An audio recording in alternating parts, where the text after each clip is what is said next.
आज के वीडियो का विषय है best Ayurvedic morning routine for healthy life style. सुबह की 10 आदतें आपके जीवन को बदल सकती हैं। तो चलिए देखते हैं कि यह कौन सी 10 आदतें हैं और आयुर्वेद की संहिता में इसका सबसे ज्यादा महत्व क्यों दिया हुआ है। इसे अपनाने से आपको क्या क्या फायदे मिलेंगे। तो पूरी जानकारी के लिए वीडियो को आखिरी तक जरूर देखिएगा। अपने जीवन को सही दिशा देने के लिए थोड़ा सा समय जरूर निकालिएगा। तो नमस्कार, मैं संगीता और मैं आप सभी का अपने YouTube चैनल हिंदी आयुर्वेद में स्वागत करती हूँ।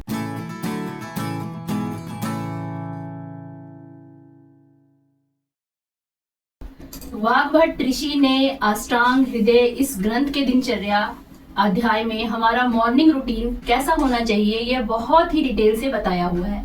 तो इसमें सबसे पहली आदत जो हमें अपनानी है वो है उठने का सही समय।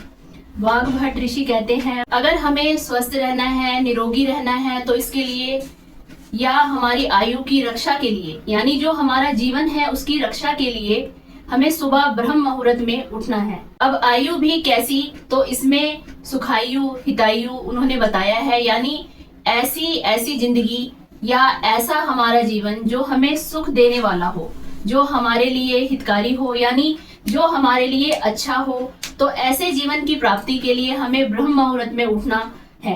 अब ब्रह्म मुहूर्त यानी कब का टाइम है, तो सुबह सूर्योदय के पहले का लगभग 1.5 घंटा। अब देखिए मौसम के अनुसार यह जो समय है यह थोड़ा सा अलग अलग होगा, क्योंकि सूर्योदय का समय भी अलग अलग होगा। तो लगभग 4 से 5:30 बजे का जो समय है वो सिर्फ आयुर्वेद में कहा गया है, इसीलिए नहीं बल्कि इसे अपनाने से हमें प्रैक्टिकल बेनिफिट्स मिलते हैं।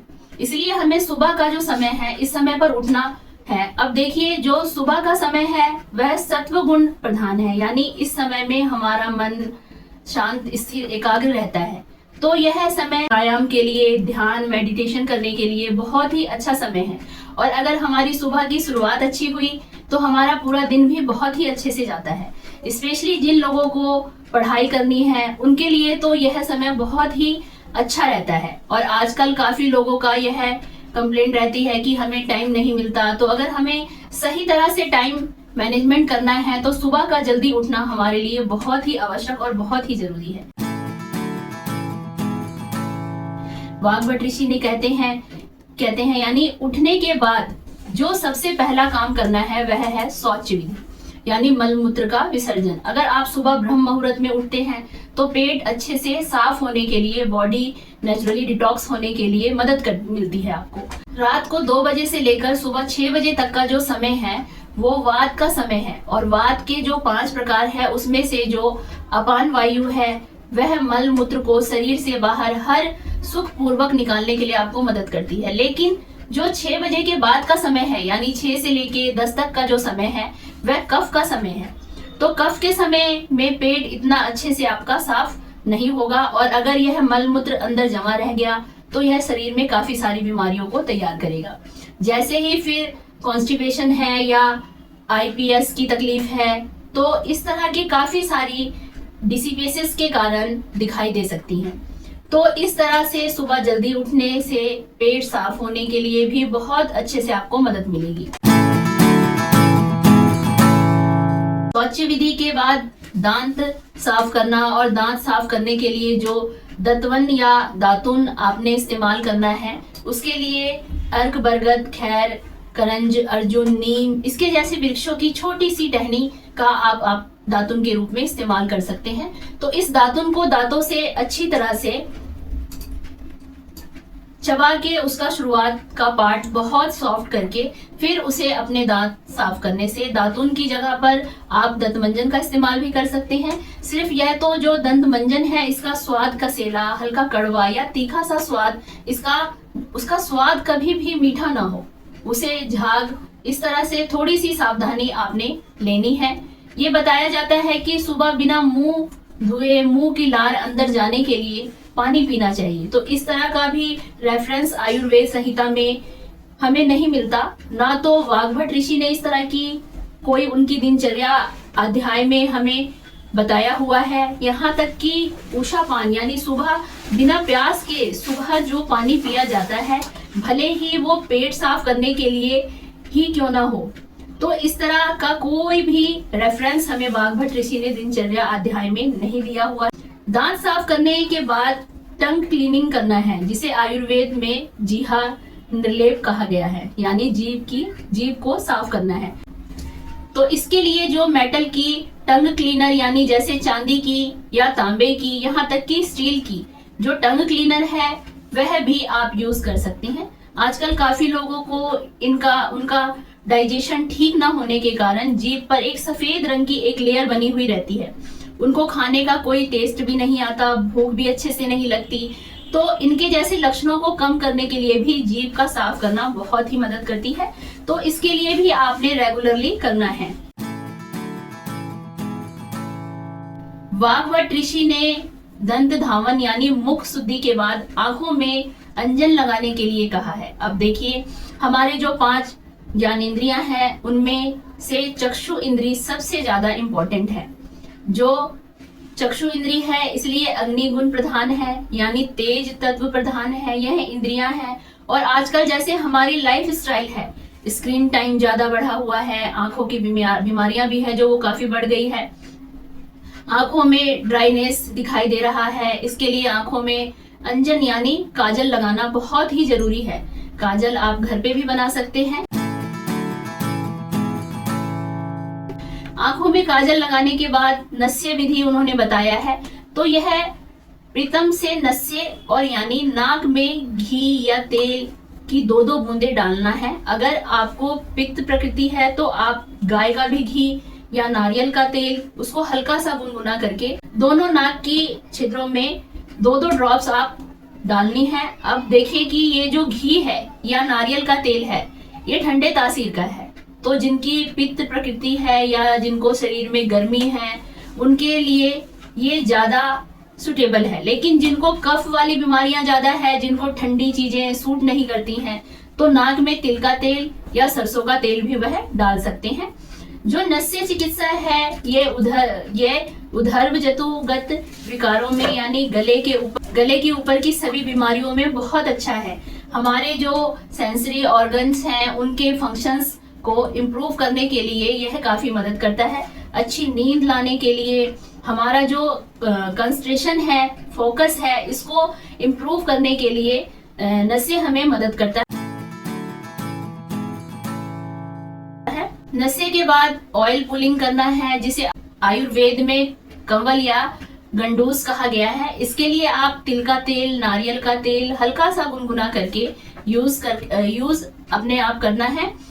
तो इसमें 15 से 20 mm यह तेल अपने मुंह में पकड़ के रखना है, यानी जब तक आप रख सकते हैं तब तक आपने रखना है, फिर आपने इसे निकाल देना है।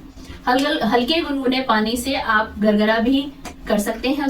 आपको बहुत सारे फायदे मिलते हैं। एक तो सबसे पहला फायदा वह है कि ओरल हेल्थ के लिए, दूसरा है कि अगर टीथ प्रॉब्लम भी कुछ है या फिर दांतों को अच्छा रखने के लिए भी यह बहुत ही मदद करता है। मुंह में अगर घाव है या जैसे बार बार मुंह आता है, तो इन सब कंडीशन को कम करने के लिए यह जो ऑयल पुलिंग है यह आपको मदद करता है। आयुर्वेद में तेल की मालिश का भी बहुत ज्यादा महत्व बताया हुआ है। वाग्भट ऋषि कहते हैं, इस श्लोक में उन्होंने अभ्यंग यानी शरीर पर तेल लगाने के, तेल की मालिश करने के फायदे बताए हुए हैं। जो कहते हैं अगर आप हर रोज इस तरह की तेल की मालिश करते हैं तो आपका बुढ़ापा देर से आता है। यानी यह अभ्यंग हमें युवा रखने के लिए काफी मदद करता है। हमारे शरीर में थकान है तो उस थकान को भी वह कम करता है। वात के कारण होने वाली जितनी भी बीमारियां हैं उन सभी को यह कम करने के लिए यह हमें मदद करता है। हमारी आयु को बढ़ाता है, हमारी त्वचा को अच्छी रखता है, इसके लिए काफी हद तक ये हमें मदद करता है। तो यह तेल जो है इसकी जेंटल मसाज आपने करनी है। तेल हल्का सा वार्म करके आप इसे कर सकते हैं। अगर आपको पूरे शरीर पर तेल नहीं लगा सकते हैं तो उन्होंने 3 ऐसे स्थान बताए हुए हैं जहां पर आपने यह अभ्यंग रोज करना है। जो है सिर में आपने तेल लगाना है, कानों में लगाना है, इसे कर्णपूर्ण कहा गया है। पैरों के तलवों में भी तेल को लगाना है। इस तरह से अगर आप अभ्यंग करते हैं तो इससे अनगिनत फायदे आपको मिल सकते हैं। अब हम बात करते हैं मॉर्निंग रूटीन की। मॉर्निंग रूटीन में एक और जरूरी आदत है, वह क्या है? व्यायाम। आयुर्वेद में इसका भी बहुत ही ज्यादा महत्व दिया हुआ है।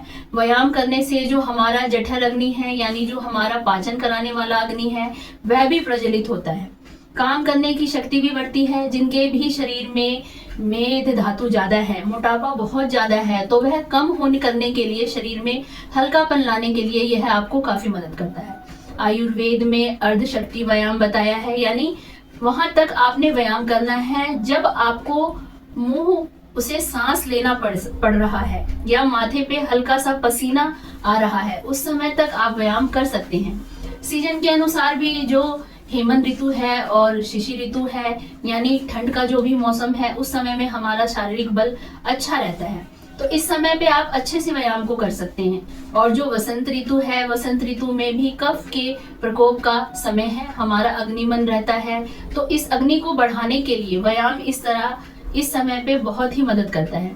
वात पित्त प्रकृति के लोगों ने तो थोड़ा सा इसको संभाल के करना है, या जो लोग बीमार हैं या जिनमें अजीर्ण पूर्ण हुआ है, खाना ठीक से नहीं पचा है, उन्होंने व्यायाम नहीं करना है।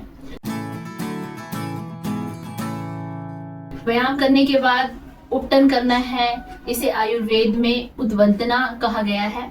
उद्वंदना के फायदे भी आयुर्वेद में बताए हुए हैं कि हम करने से शरीर में तो अतिरिक्त कफ दोष है वह कम होगा, या जो मेद धातु है वह भी कम होगा। त्वचा को ये काफी हद तक करने के लिए भी, यानी स्किन को क्लीन करने के लिए भी आपको काफी हद तक मदद करेगा। इसके अलावा स्किन में निखार लाने के लिए भी इससे हमें मदद मिलती है। तो इस तरह की टेक्निक है वो आप अप्लाई कर सकते हैं। इसके लिए आप जौ का आटा या फिर बेसन यानी चने का आटा जो है, या फिर सरसों का पीस के भी आप पेस्ट बना सकते हैं। उसमें थोड़ा सा तेल या हल्दी उसमें आप मिला सकते हैं और इसका उपटन आप बना सकते हैं। उपटन के बाद स्नान करना है, यानी नहाना है। आयुर्वेद में स्नान करने के भी बहुत सारे फायदे बताए हुए हैं कि स्नान करने से उत्साह बढ़ता है, शरीर का बल या फिर जो हमारी आयु है वह भी बढ़ती है। शरीर में जो भी स्किन से रिलेटेड जो भी डिसीज हैं वो कम होती हैं। इस तरह से नहाने का भी बहुत ही ज्यादा महत्व बताया हुआ है। यह नहाने के लिए भी गर्दन के नीचे आप गर्म या गुनगुने पानी का इस्तेमाल कर सकते हैं, लेकिन सिर के ऊपर हमें कभी भी गर्म पानी नहीं लेना है। अगर सिर के ऊपर गर्म पानी लेते हैं तो इससे क्या होता है, बालों के लिए अच्छा नहीं है, ना ही हमारे आंखों के स्वास्थ्य के लिए भी ये अच्छा है। अगर आप ऊपर से गर्म पानी लेते हैं तो बाल इससे ज्यादा झड़ने लगते हैं, या फिर बालों की अनेक समस्याएं भी आपको इसमें दिखाई देने लगेगी। अगर आपको सिर पे ठंडा पानी सूट नहीं करता है तो हल्का गुनगुना पानी आप इस्तेमाल कर सकते हैं। इस तरह से आयुर्वेद की संहिता में यह पूरा मॉर्निंग रूटीन दिया हुआ है। अगर आप यानी सुबह जल्दी उठते हैं तो यह 1 घंटे का समय जो आपको आराम से मिल जाएगा, जिस समय पे आप यह नस्से हैं या गंडूस है, अभ्यंग है, व्यायाम है, उद्वातना है, यह आप आराम से कर सकते हैं।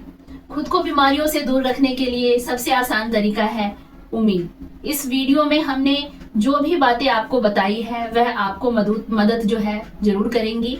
अगर आपको यह वीडियो बहुत ज्यादा अच्छी लगी तो प्लीज इसको लाइक, शेयर और सब्सक्राइब कीजिए। फिर मिलेंगे अगली वीडियो में आयुर्वेद के साथ। स्वस्थ रहें और मस्त रहें। धन्यवाद।